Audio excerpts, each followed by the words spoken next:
Napakainit ngayon sa Pilipinas. Huwag na kayong uuwi ng Pinas at napakainit.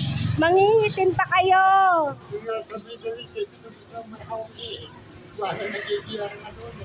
Aba, Loy, alam mo kung ako nandoon sa Saudi pa? Abay, gustong gusto ko doon. Abay, masarap manood ng putukan eh.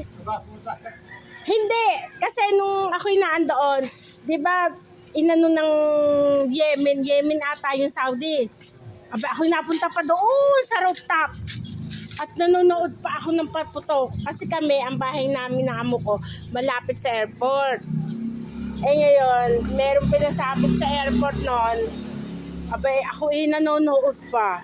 Yung amo ko, galit na galit sa akin, baka daw ako madaplisan. Yung, di ba, merong, pag nasasalo ng Saudi yung paputok nila, parang may maliliit na sumasabog. Oo, sumasabog. Eh, ako yung gusto ko talaga manood. Para bang, ano, yung bagong taon sa atin na nagpapaputok, ay ganon. Sa gabi, ang sarap manood. Ako hindi, sabi ng amo ko, hindi ka natatakot. Inihila akong pababa na amo ko. Isa ayaw maniwala na nung nagyera, tayo mo kay Este. Ayaw ko talagang umuwi. Oh, doon talaga gusto ko pa doon. Eh ngayon, mahigpit na ba na? Eh, kung ako naandoon, hindi rin ako uuwi. Abay, masarap manood eh, parang manonood sa... Baka yung may sa takot kayo, hindi sila nung kauwi. Ewan ko ba, ako hindi natatakot noon. Gusto ko manood. Sabi ko sa iyo, pero naman hindi naman nagtagal yon yung alitan ng Saudi at Yemen. Yemen ata yun eh. Hindi nagtagal, oo. Nagkasundo din sila. Saudi, mahilig mag-iyara yan. Ay hindi nga nakikihalo yan eh. Ang alam ko, hindi ata nakikihalo yan. Uy, Naglalaban kayo ni ano? Israel, Hindi. Amerika. Saka yung ano. Pero alam ko hindi naman kaano ang Saudi. Mabetang ano ng Saudi. Alam mo na, mabetang ano ng Saudi. Tapos, alam mo sa Saudi, napakalinis. Hindi makita yung mga ganyang kain-kain, sigarilyo, yung mga ganyan. Wala. Napakalinis. Ayan, ano mo, nagkapera ka, bigyan ka sandaan. Ay, akala ko ikaw. Akala ko sino yung bibigyan mo ng 100. Tawa to niyo ng tawa. Sabi ko, ayan, bigyan ka na ng 100, kapera ka. Kalalabas ko pa eh. Saka walang ganyang halaga ang tinda ko. O, ayan, Maneng nilaga. Nagtalabang ang biyahe. Akala ko, nagkapera na si Eloy eh. Yung pala si ano, bibigyan, hindi si Eloy. Ay, naku. Uy, alam mo sa Saudi, mabait ang ano dyan. Gusto ko nga dyan. Mabait. Amo ko, napakabait. Para lang kami magkakapatid sa bahay. Oo, kaya lang tawag mo talaga sa amo babae, madam. Sa amo, ayan, ang tawag ko sa amo kong lalaki, baba. Baba. Pero yung baba, tatay. Tatay yun sa ano. Sabi na alaga ko, nung maliit pa, yung panganay ko yung maliit, huwag kang tumawag sa tatay ko, baba. Sir, ayoko nga, gusto ko baba. Hanggang sa na umuwi ako, baba pa rin tawag ko. Tatay ang tawag doon. Ibig sabihin. Ang sanghali ka ngayon, hindi yung matawag kayo. Lagi nga. Tanong mo si Estela. Ano, Estela? Hindi mo sumatawag. Este, laging naka-video call na.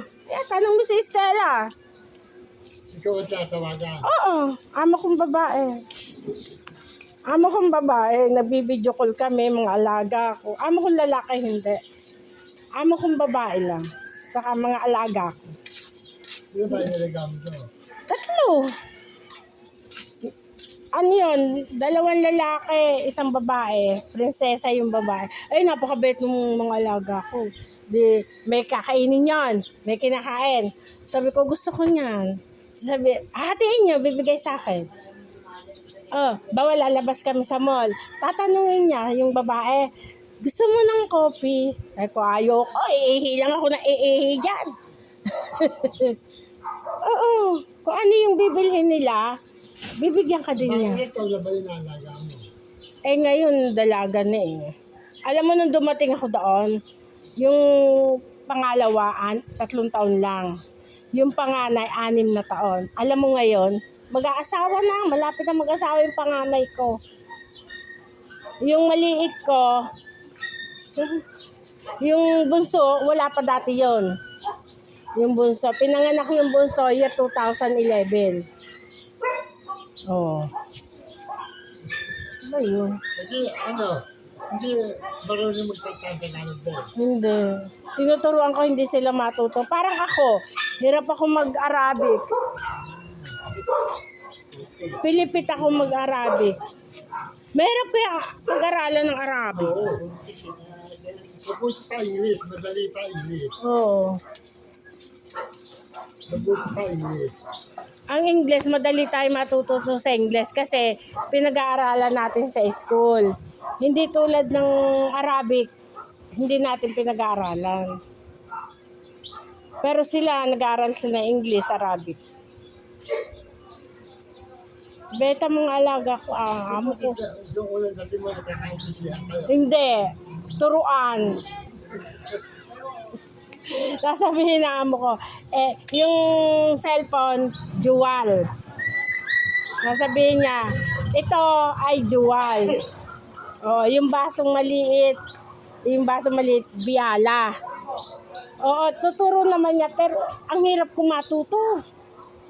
Hirap ako mag-aral ng Arabic. Pero salita, may hirapan pa. Pero yung mga... Amen. Daw, Nag-aaway yung mga aso. Ano ba yan? Mag-aaway yung mga aso. Oy. Nag-aaway yung mga aso.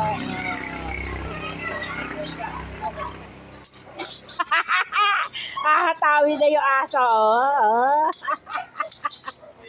Alang hiyang buhay yan.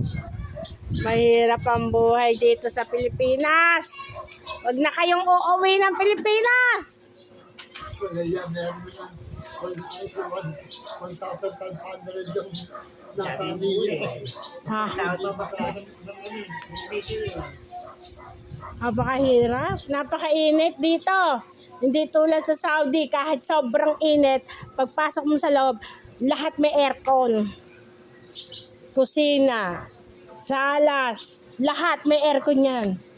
Pero mura lang ang kuryente. Lahat ng bahay may aircon.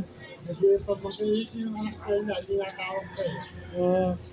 Pero narinig ko na sa tumawag. Yung punta kong sasabi, hindi kayo maraming dyan.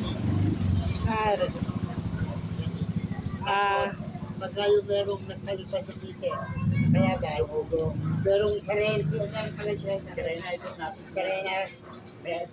Saan ba yun sa Saudi? Nakakabili daw, magagawin namin. Kasi ang alam ko Kuwait talaga eh. Ang tinitira ng na Israel, ng Amerika, Kuwait. Kuwait talaga ang Pagkain daw yan, yung hindi magpapalipad na. Wala ang ginagawa lang, nag-ano sa head ko. Parang Kuwait yun. Kasi ang Saudi hindi naman kaya Kuwait yun ang talaga nagbobombahan. Kaya ngayon mga nasa mga Middle East, pero malawak kasi ang Middle East. Pag sinabing Middle East, malawak. Saudi, Kuwait, Dubai, Bahrain. Pag Middle East. Pero kung Saudi, Saudi lang. Kaya alam ko hindi kasali Saudi. pero wala namang pinapagod. Bao naman dito.